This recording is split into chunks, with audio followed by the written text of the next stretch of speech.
Please welcome Richard Dean Anderson. Richard Dean Anderson, an immortal action icon who vanished without a trace at the peak of his fame. For over a decade, no one knew what truly happened to Richard Dean Anderson. Until now. I actually had to kind of apologize for that during the Stargate days. Richard Dean Anderson officially broke his silence at London Comic-Con 2025. A statement that rocked all of Hollywood. I quit because I was tired. Tired of pretending. Tired of being someone else. Tired of Hollywood, the first clearest confirmation after more than a decade of disappearance. The media erupted instantly. OK Magazine ran a bold cover headline, I chose family over fame, and I'd do it again. A resolute, non-negotiable declaration. Closer Weekly confirmed the same day. He hasn't looked back since walking away from Hollywood. Richard never regretted his choice for a single second. A slew of theories that had swirled across social media for 10 years were immediately debunked. No terminal illness, no bankruptcy, no mental breakdown, all were baseless rumors. You don't know me. Okay, then I lost Jack O'Neill. Truth finally prevails.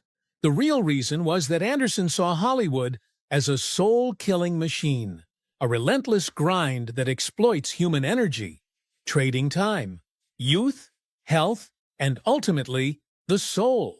Just so you know, the older you get, the less hair you get, the less balance you have. Any old people in here? Closer Weekly quoted his chilling words, Hollywood eats people alive. I escaped before it ate me. OK Magazine excerpted verbatim from the backstage of the London Fan Convention. I looked around, saw how fake this industry had become. Everything's about money. Not art, not creativity, not humanity. Hollywood, in his eyes, had completely lost its integrity. The second reason, more brutal than anything, family. Anderson looked straight at thousands of fans in the London Convention Hall and said one simple but weighty sentence, I chose my daughter. The truth grew even more shocking when leaked emails from Netflix's internal correspondence revealed Richard once turned down a $15 million offer for a biographical documentary produced by Netflix. The reason stated in his rejection, I don't want my life turned into content. It didn't stop there. In 2023, Disney offered $5 million for a 5-episode cameo in the Stargate Origins reboot. His answer was still no. Paramount also pitched a guest role in the MacGyver reboot, with a proposed fee of $3 million for just one episode. Anderson didn't even bother responding. Newsbreak remarked, no actor in Hollywood history has turned down more money, more offers, and more fame than Richard Dean Anderson. An unprecedented record. The online community exploded. Hashtags #Richard Dean Anderson, #MacGyver forever, and #Why Richard Quit shot to the top of X's trending list for 48 hours straight. Reddit ignited with over 25,000 posts in just 3 days. The Stargate Command fan page saw a 5-fold surge in traffic. The media split into 2 camps. Forbes described him as the last true rebel of Hollywood. Meanwhile, TMZ published a critical comment. Richard Dean Anderson is either the bravest man in Hollywood or the most selfish. At this point, the world finally understood why he left. But to truly grasp why that choice was so fierce, one must look back at everything that came before. A dark childhood. Born in 1950 in Minneapolis, Richard Dean Anderson grew up in a family rife with conflict. His father, a rigidly strict physics teacher, clashed with his mother, a free-spirited artist immersed in painting and music. One side was iron discipline, the other, the unrestrained freedom of art. The clash of values between his parents became the first deep wound of Richard's childhood. Family pressure left Anderson feeling perpetually out of place. His only escape was sports. Hockey became his outlet, his passion, and his greatest teenage dream. But then tragedy struck. 2 severe arm fractures in consecutive matches led to a doctor's blunt verdict. It's over. You can't play professional hockey anymore. His entire world collapsed, completely directionless. Richard sank into severe depression for years, From an energetic teenager, he became a recluse, grappling with feelings of failure, uselessness, and a lack of purpose. In an interview with Slash Film, Anderson admitted, "That was the first time I truly felt broken, desperate." He enrolled at St. Cloud State University, then transferred to Ohio University, hoping to find another path. But academia offered no solace. College was a prison. "I dropped out because it didn't teach me how to survive real life," Anderson said bluntly. Leaving school, he threw himself into a string of odd jobs just to survive. Waiter, bartender, bar musician, street circus performer, street actor, anything to make a living. He lived in an old van for over 8 months, sleeping in parking lots, surviving on instant noodles. Anderson described that period as brutal survival mode. There was no stroke of luck, no fairy tale Hollywood moment as many stories paint. Anderson stumbled into acting not out of passion but out of desperation. A poster for local theater extras became his last resort. He took the role solely because it paid $50 per performance. A temporary turning point came in 1976. Anderson landed the role of Dr. Jeff Weber in the soap opera General Hospital, a wildly popular series at the time. But this first taste of fame was a gilded cage. General Hospital turned him into a television heartthrob, but behind the scenes, it was a mental hell. Anderson told Sci-Fi Wire, "I hated being a soap opera pretty boy. Every scene was about kissing, crying, or undressing. It was soul-killing. 5 years of churning through repetitive scenes, family arguments, love, breakups, reconciliations, bedroom drama. The scripts looped endlessly. Anderson lost all faith in acting." Colleagues described him as short-tempered, often losing control, and always looking for ways to escape the set. At the same time, personal tragedy struck again. His first serious relationship, with deaf actress Marlee Matlin, crumbled quickly. Matlin told People Richard was married to his job. There was no space for anyone else. No relationship could survive the grueling set schedule and his hollow personal life. Fed up with soap operas and loathing his TV pretty boy role, Anderson nearly quit Hollywood right after his General Hospital contract ended. The decision was hours away from being finalized. But fate wasn't done with him. An unexpected phone call, a seemingly inconsequential audition, opened the door to both glory and the hell called MacGyver. The MacGyver hell. MacGyver exceeded all expectations. Over 70 countries bought the rights. Ratings consistently topped U.S. television charts. But behind those numbers lies a horrific truth. Richard Dean Anderson nearly sacrificed his health to maintain the invincible MacGyver image on screen. For 7 straight years, from 1985 to 1992, a 16 to 18-hour workday was the norm. No days off, no weekends, no concept of a personal life. His entire existence was confined to the set, scripts, scenes, props, and relentless pressure.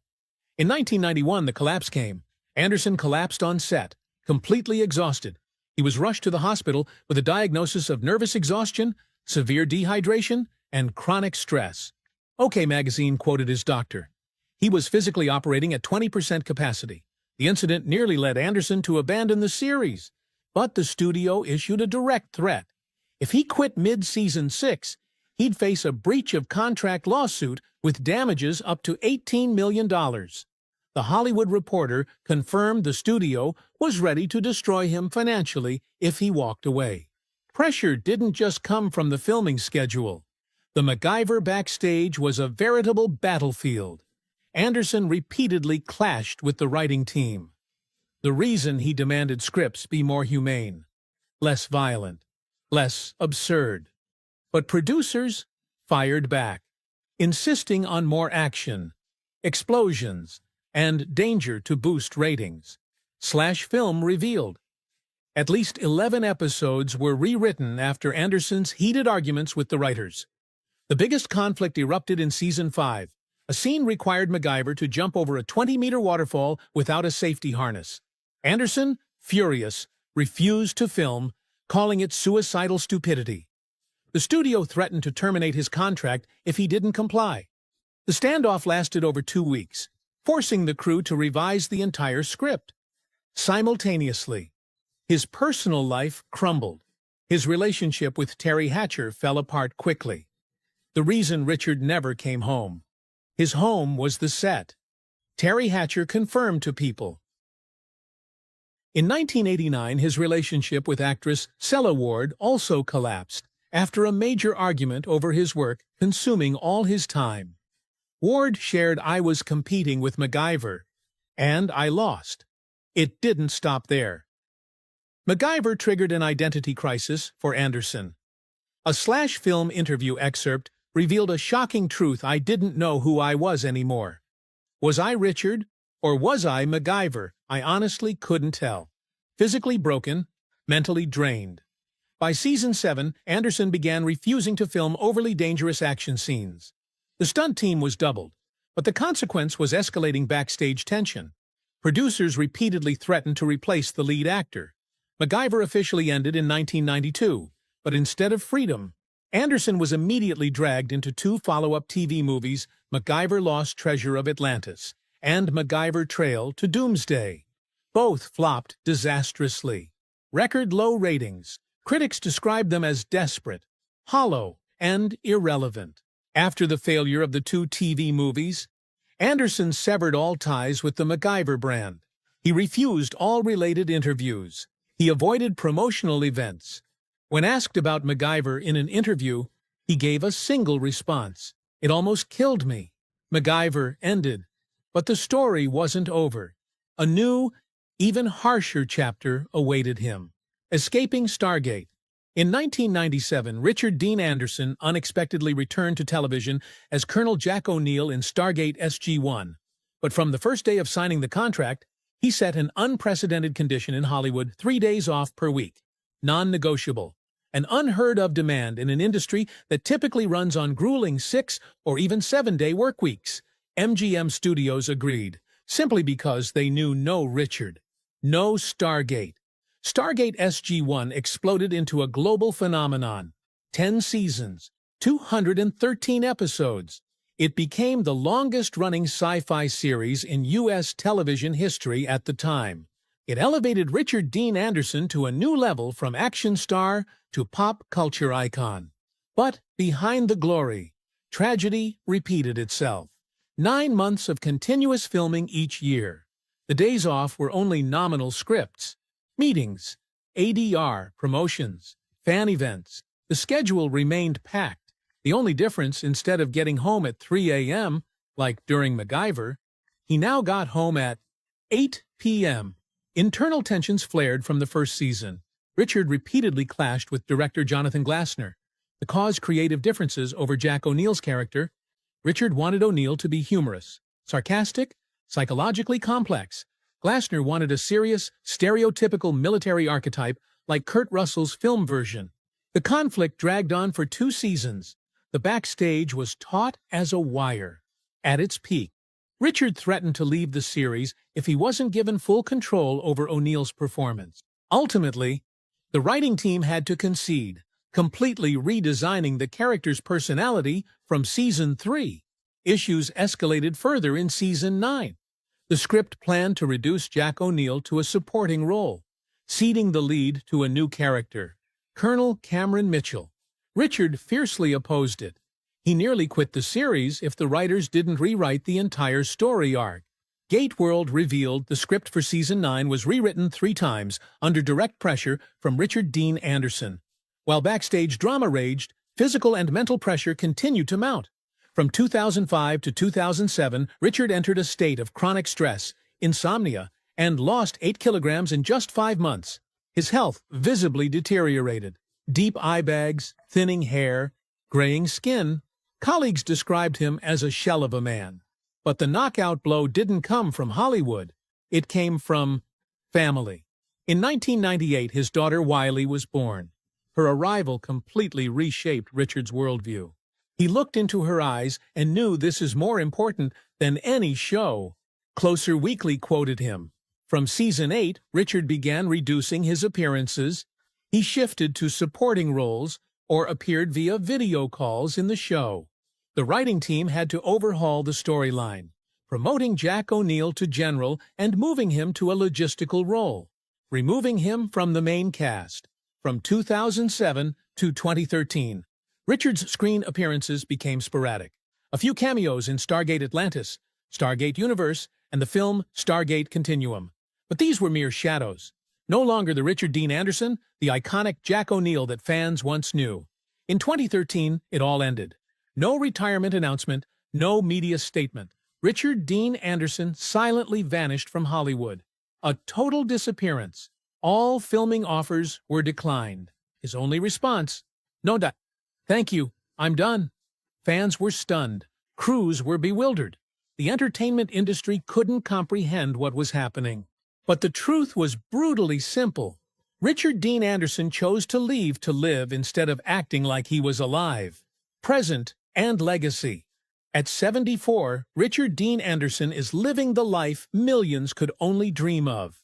A secluded $9 million villa nestled deep within the forests of Malibu, far away from the lights of Hollywood, far from the media, and far from the entertainment industry he once deliberately walked away from. No social media. Richard Dean Anderson has completely disappeared from the digital world. Every photo, video, and update about him comes solely from fans either reposted from fan-run pages or captured during his rare appearances at fan conventions. His current life revolves around just three things: family, nature, and himself. Every year, Richard only agrees to attend exactly 2 fan conventions carefully selected, private, and with zero mainstream press coverage. In 2025, his 2 rare appearances were at London Comic-Con and South Texas Fan Expo. Each time, tickets sold out in less than 10 minutes. Thousands lined up just for a photo, a handshake, or to hear him quietly say, "Thank you for remembering me." Financially, Richard doesn't need to work another day in his life. His net worth is estimated at around $30 million, with stable income flowing from lifetime royalties of 2 iconic franchises, MacGyver and Stargate SG-1. On top of that, he maintains real estate investments, including his Malibu home and several rental properties in Vancouver, Canada. And then, despite his wealth, Richard lives an astonishingly simple life. No supercars, no yachts, not a single sign of the flashy, excessive lifestyle typical of Hollywood stars. His life is fully centered around peace, freedom, and a deep connection to nature. The legacy Richard Dean Anderson has left behind isn't just about acting. It has become a global cultural symbol. MacGyver is more than just a TV series, it's a philosophy of life. The concept of problem-solving with simple, everyday items became so culturally influential that the word MacGyverism was officially added to the Oxford English Dictionary in 2002. To this day, millions of people worldwide use the term to describe creative, out-of-the-box solutions. MacGyver is used as a teaching tool in STEM classrooms worldwide. High schools, universities, and educational organizations across the U.S., Canada, Germany, Japan, and more use episodes of MacGyver to teach problem-solving, creative thinking, and survival skills. Scientific American confirmed MacGyver inspired an entire generation of engineers and problem-solvers. As for Stargate SG-1, it wasn't just a sci-fi series, it redefined the entire genre for television. One of the first series to successfully merge military science fiction with deep philosophical questions about humanity, existence, and exploration, creating a template that future long-running sci-fi franchises would follow.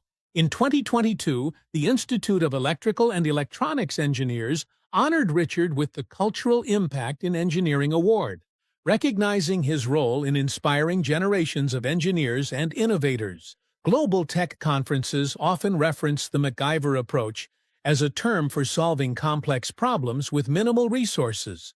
Richard's contributions to environmental causes go far beyond simple donations. His work with Sea Shepherd and Waterkeeper Alliance involves direct participation. He joins ocean patrol missions, fights illegal fishing, and helps protect the Pacific marine ecosystem. In 2025, Sea Shepherd officially named one of their newest patrol vessels RDA Legacy in his honor. But beyond his career, Richard Dean Anderson stands as a living symbol the artist who dared to walk away from fame in order to preserve his own dignity and personal values. In an industry where fame often means surrendering autonomy, he did the opposite. He stepped away from the spotlight to reclaim his freedom. Forbes describes him as the last authentic rebel of Hollywood. On Reddit, fans call him the ghost legend, the living legend no one ever actually sees anymore. His decision to retire from Hollywood at the peak of his career is now a case study in mental health, work-life balance, and burnout prevention. Numerous nonprofit organizations and TED Talks use Richard's story as a prime example of the courage it takes to let go to choose personal well-being over relentless pursuit of fame. Richard Dean Anderson has inadvertently become a symbol against consumerism and the toxic culture of celebrity. He has proven to the world you don't need to chase fame to become a legend. Culture columns in The Guardian now refer to him as the anti-celebrity icon. He's not just an actor, not just a character. At 74, Richard Dean Anderson is the ultimate reminder to us all. Fame is a choice. Freedom is a better one. And that is the untold story of Richard Dean Anderson. If you believe this story deserves to be shared, hit like, subscribe, and turn on notifications because we have so much more to show you. Thank you for watching until the end. See you in the next videos.